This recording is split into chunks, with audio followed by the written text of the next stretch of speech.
Complutense de Madrid. Bien, no pasa nada, porque yo ahora voy a decir su currículum resumido y lo arreglamos.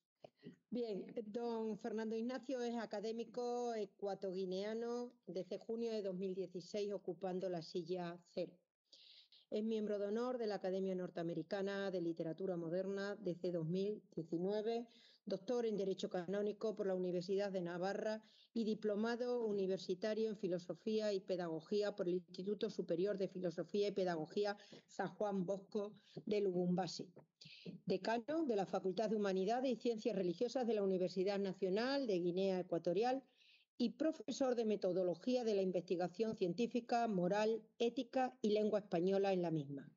Es también presidente de la Asociación de Centros Católicos de Enseñanza de Guinea Ecuatorial y profesor honorífico en el Instituto Superior de Ciencias y Educación de Alicante, vicepresidente del Consejo Científico de la Universidad Afroamericana de África Central. Ha sido profesor de Derecho Canónico y Teología Fundamental en el Seminario Interdiocesano La Purísima de Bata y profesor de Derecho Eclesiástico del Estado en la UNED, fundador de diversos centros educativos y vicario general de la Diócesis de Bata desde 1998 hasta 2018.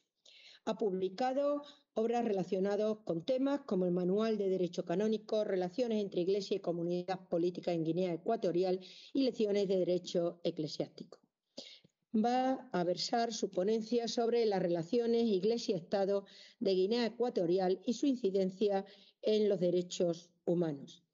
Tal y como podremos comprobar, el objetivo es realizar un análisis sobre las relaciones entre la Iglesia y el Estado ecuatoguineano para ver su incidencia en los derechos humanos. Destaca en ello que la Iglesia y la comunidad política en Guinea Ecuatorial y en ningún otro país, si se me permite, no puede ni oponerse ni mucho menos combatirse internamente, porque ambas instituciones están al servicio del hombre. Ese es el punto de encuentro y la norma última del tipo de relaciones que pueden y deben establecerse entre la Iglesia y el Estado y más en concreto entre las autoridades que representan tanto a uno o a otro como instituciones humanas y que ineludiblemente han de convivir. De ahí yo creo la importancia y la trascendencia de todo lo que el profesor nos tendrá que exponer y que muy atentamente, por supuesto, escucharemos. Muchísimas gracias y bienvenida a Extremadura. Muchísimas gracias por esta presentación. Seanos permitido, en primer lugar, agradecer a los organizadores de este primer Congreso Internacional sobre filosofía jurídica en búsqueda de los fundamentos de los derechos humanos. Nosotros, procedentes de África, concretamente de Guinea Ecuatorial, es un tema interesante en muchos aspectos, sobre todo en nuestra condición de africanos y de eclesiásticos en nuestro contexto cultural. Hemos querido ceñirnos entre los derechos humanos, el derecho fundamental a la libertad religiosa y este derecho fundamentado en nuestro contexto. Cabe decir que antes de abordar nuestro tema, someramente quisiera decir algunos aspectos sobre lo que es Guinea Ecuatorial de manera somera, aun cuando nosotros nos sentimos partícipes de la cultura y sobre todo porque hemos sido fruto de la colonización, de la evangelización y estamos agradecidos de lo que hemos recibido como cultura de la metrópoli. Hay que decir que Guinea Ecuatorial es uno de los pequeños países de África Central con una extensión de 28.000 kilómetros cuadrados y se encuentra situado en la región subsahariana de África Central. Su territorio fue explorado por navegantes portugueses en el último tercio del siglo XV. Pasó a la corona española en virtud del Tratado de San Ildefonso, celebrado en 1777, que puso fin a la contienda entre España y Portugal. España tomó posesión, además de las islas de Annobón, Fernando Poo, el Lobey Grande, el Lobey Chico, de otra gran extensión de 300.000 kilómetros cuadrados en el continente africano. Y esta extensión se fue perdiendo por circunstancias históricas. Hay que decir que la presencia española se mantuvo hasta el 12 de octubre de 1968, fecha en que Guinea Ecuatorial accedió a la independencia. Brevemente, ¿qué decir sobre el objeto del tema de este congreso? Los fundamentos de los derechos humanos, antes de abordar el tema de los derechos humanos en las relaciones institucionales de nuestro contexto. Parece ser que creyentes y no creyentes coincidimos en el que el fundamento de los derechos humanos está en la incomparable dignidad de la persona humana. Desde el humanismo cristiano solemos añadir la expresión esta persona humana creada a imagen y semejanza de Dios. Dado que la dignidad no depende de los méritos individuales, es esencialmente igualitaria, además no se pierde nunca, ni siquiera cuando el sujeto comete acciones indignas. Ya se viene diciendo que existen acciones indignas, pero no personas indignas. Hemos de reconocer también que la etimología de la dignidad, de la palabra dignidad, procede del latín dignitas, de la que deriva. Fue acuñada en la antigua Roma para designar a aquellos que por su relieve e influencia tenían derecho a especial respeto. Con este significado, más o menos, se mantuvo hasta la altura del siglo XVIII. La conciencia moderna introdujo en el mundo de la cultura y pensamiento una importante novedad, que la dignidad no se debe a cargo ni a los especiales méritos algunos, sino más bien al hecho de ser personas humanas.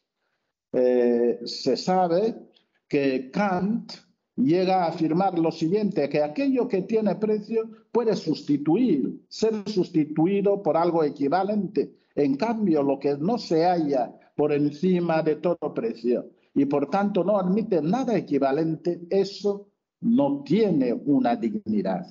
Por tanto, mientras todo en el mundo tiene un precio, el ser humano es el único que posee dignidad. De este pensamiento deduce Kant este imperativo. Obra de tal modo que uses la humanidad tanto en tu persona como en la persona de cualquier otro como fin y nunca como medio. En ese sentido, quisiéramos preguntarnos cuál es, por tanto, el fundamento no solo de la dignidad humana, sino más precisamente de la igual dignidad de todos los seres humanos. Nos seguimos en el contexto del pensamiento cristiano. Sabemos que las declaraciones de derechos humanos que se han sucedido desde finales del siglo XVIII, lo ha dicho el rector desde múltiples escuelas y sobre todo sabemos que toda la escuela filosófica, el pensamiento de Francisco de Vitoria y demás, desde siglos atrás, muestran una evolución en este campo. La declaración de la Revolución Francesa invocaba al Ser Supremo. En cambio, durante la elaboración de la Declaración Universal de los Derechos Humanos del 48 fue rechazada una propuesta de un sacerdote católico holandés que consistía en cambiar el preámbulo con una referencia al origen divino del hombre y su destino eterno y sobrenatural. Sin embargo,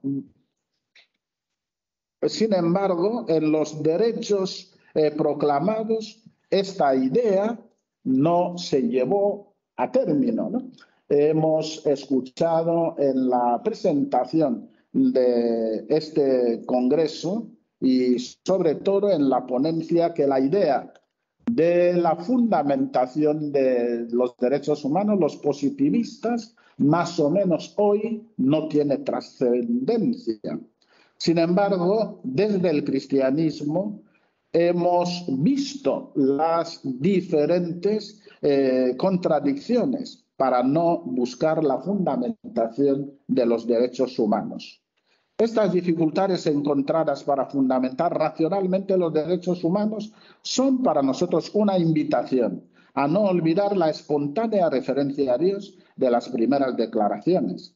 Ya en la primera página de la Biblia, encontramos una afirmación fundamental, que el hombre ha sido creado a imagen y semejanza de Dios. Hoy es comúnmente aceptado que la expresión imagen de Dios provenía de la ideología monárquica difundida en Medio Oriente antiguo, pero merece pena llamar la atención sobre el hecho de que en la religión egipcia solo los faraones eran imágenes vivientes de Dios. Sin embargo, históricamente se ha querido o se ve desde la filosofía cristiana esta fundamentación. Por eso el Concilio Vaticano II, viendo la tradición de buscar la fundamentación de los derechos humanos, afirma que para el cristiano la razón más alta de la dignidad humana consiste en la vocación del hombre a la unión con Dios. Desde su mismo nacimiento, el hombre es invitado al diálogo con Dios. Por eso y por otros temas, el cristiano sabe que a nadie le está permitido violar impunemente la dignidad humana de la que Dios mismo protege con gran relevancia. Dicho esto, hay que abordar nuestro tema desde nuestro contexto. Me refiero al contexto africano, donde hoy por hoy toda la teoría de los derechos humanos que en los últimos años ha sido una construcción del hombre y sobre todo del derecho positivo, estados dependiendo de las ideologías que no lo reconocen, pero en nuestro contexto, dentro de los derechos humanos, está la sistemática violación del derecho a la libertad religiosa. En muchos de nuestros países, en Sudán, en Nigeria, en los dos Congos, hoy por hoy hay una sistemática violación del derecho a la libertad religiosa como derecho fundamental. En este sentido, desde nuestro país, Guinea Ecuatorial, hemos recientemente firmado acuerdos entre la comunidad política, la Iglesia y el Estado. Acuerdos que vienen a cubrir una laguna en este sentido, sobre todo en la búsqueda del bien del hombre, de la búsqueda de cualquier ciudadano, en primero tener este derecho fundamental a la libertad religiosa. ¿Qué ocurre en este sentido en Guinea Ecuatorial? Hablar de los derechos humanos y sobre todo del derecho de libertad religiosa en nuestro contexto es encontrarse con nuestra historia antigua, la historia de la Iglesia. Es decir, como servicio al hombre integral, como servicio a la pastoral y como servicio que se brinda a toda la sociedad. La acción colonial española en Guinea Ecuatorial fue paralela a la obra de la evangelización. Hemos de reiterar que desde el Tratado de San Ildefonso todas las expediciones fueron acompañadas por los misioneros. En este sentido, nuestro contexto no iban sino para proteger a los hombres en la búsqueda de sus derechos, en la búsqueda de su bien como personas, y esta búsqueda se resumía en 4 grandes principios. la españolización, la cristianización, la dignificación y sobre todo la moralización. Es decir, en estos primeros años, desde el contexto de las relaciones institucionales, se buscaba el bien del hombre. Es más, la acción evangelizadora se ocupaba del proceso de síntesis esencialmente asimilativo entre la civilización occidental y la cultura indígena, teniendo como método el testimonio y la liturgia, aun cuando fueran son expresiones ámbitamente eclesiales, se concebían como para el beneficio del hombre.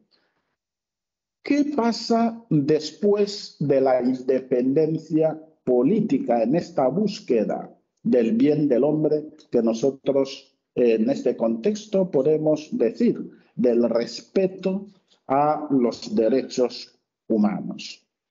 Es imprescindible, si se desea conocer en profundidad esta problemática entre estas dos instituciones, partir del marco jurídico-político del régimen de la Primera República. Respecto al tema de las relaciones Iglesia y la comunidad política, la Constitución de la Independencia reconocía en su artículo 3 el derecho a la libertad religiosa dentro del contexto del respeto de los derechos fundamentales. Decía lo siguiente, pues podemos decir que es un plagio también de las constituciones modernas. El Estado reconoce y garantiza los derechos y libertades de la persona humana recogidos en la Declaración Universal de Derechos del Hombre y proclama el respeto a las libertades de conciencia y de religión, asociación, reunión, expresión, residencia y domicilio, el derecho a la propiedad, a la educación y a condiciones dignas de trabajo. Como en las constituciones modernas, estos derechos, sobre todo el de libertad religiosa, se puede limitar cuando va en contra de todo lo que es el respeto a los derechos de los demás.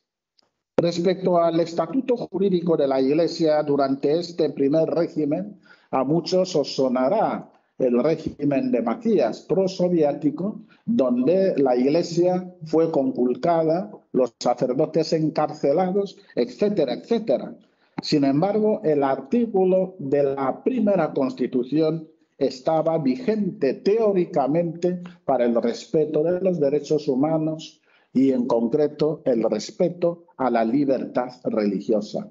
Este régimen tuvo fin en 1979 por todo lo que era la conculcación de todos los derechos y sobre todo el de libertad religiosa. Es el caso del régimen actual que surge desde 1979 y el primer decreto del nuevo gobierno, del gobierno de 1979, era la libertad religiosa, la reapertura de las iglesias, el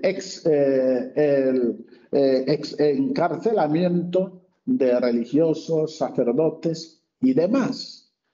Por decir que el derecho a la libertad religiosa fue muy importante para ir conquistando, en este sentido, la recuperación de otros derechos para la dignificación de la persona. En este contexto, son testimoniales en Guinea Ecuatorial las palabras que son un legado del actual San Juan Pablo II, que visita el país en el año 1982, después de todas las atrocidades en cuanto al no respeto del derecho y de los derechos humanos. San Juan Pablo II, como testimonio antes de la firma de los acuerdos actuales, dirá en la plaza pública de Bata: la Iglesia en Guinea Ecuatorial desea colaborar con lealtad al bien común, poniendo a su disposición su ayuda para la elevación moral de las personas, su obra en favor de la reconciliación de los espíritus y su servicio en los campos educativo y asistencial, teniendo siempre en cuenta el respeto de los derechos humanos en su conjunto y el derecho a la libertad religiosa. Con estos precedentes se llega a materializar la protección de los derechos en este ámbito con los acuerdos vigentes de nuestras dos instituciones, sobre todo la Iglesia, que es bimilenaria, y el nuevo Estado, que son los acuerdos actuales jurídicos entre la Iglesia y el Estado. Estos acuerdos se firman el 13 de diciembre del 2012 en la Basílica de Mongomo, una ciudad a 180 kilómetros de la segunda capital de la República. Y estos acuerdos reconocen los siguientes derechos a la Iglesia. Es decir, en el primer bloque se dice, protege los siguientes ámbitos: a los fieles de la Iglesia, a sus responsables, a los miembros de sus instituciones, la libertad de comunicarse y de mantener relaciones con la Santa Sede, con las conferencias episcopales de otros países, así como con las iglesias particulares, organismos y personas fuera y dentro del país. Es un primer bloque de reconocimiento. Sabemos los profesores del derecho eclesiástico del Estado todo lo que se cuece o todas las dificultades con la Iglesia de China para el nombramiento de oficios eclesiásticos. Sin embargo, este bloque está reconocido como salvaguarda del derecho a la libertad religiosa y más explícitamente otros derechos. El segundo bloque son la protección de bienes eclesiásticos, edificios, iglesias y todo el patrimonio histórico de la Iglesia. El otro bloque que recoge son 16 artículos de este acuerdo marco: la plena capacidad jurídica de adquirir, poseer, disponer, enajenar libremente bienes e inmuebles, la inviolabilidad de los lugares de culto, el tratamiento de las denuncias, el secreto de confesión. En materia educativa, la Iglesia, con su libertad de crear centros educativos de todos los niveles para dar este derecho a los padres de elegir libremente los centros para la educación de sus hijos. Vamos por la premura del tiempo, decir que este reconocimiento, sobre todo en nuestro contexto, además del conjunto, sabemos todo el íter de los derechos, el reconocimiento, la construcción positivista de diferentes ámbitos de reconocimiento. Pero en este sentido podemos decir que el reconocimiento y sobre todo de estos acuerdos hace que nosotros desde nuestro contexto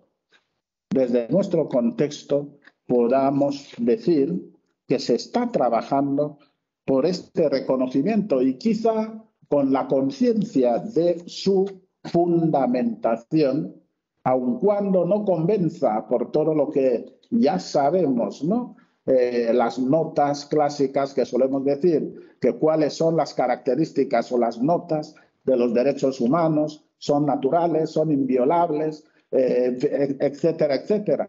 Pero desde el reconocimiento prácticamente del derecho de libertad religiosa, para el bien del hombre concreto, se está trabajando en este campo.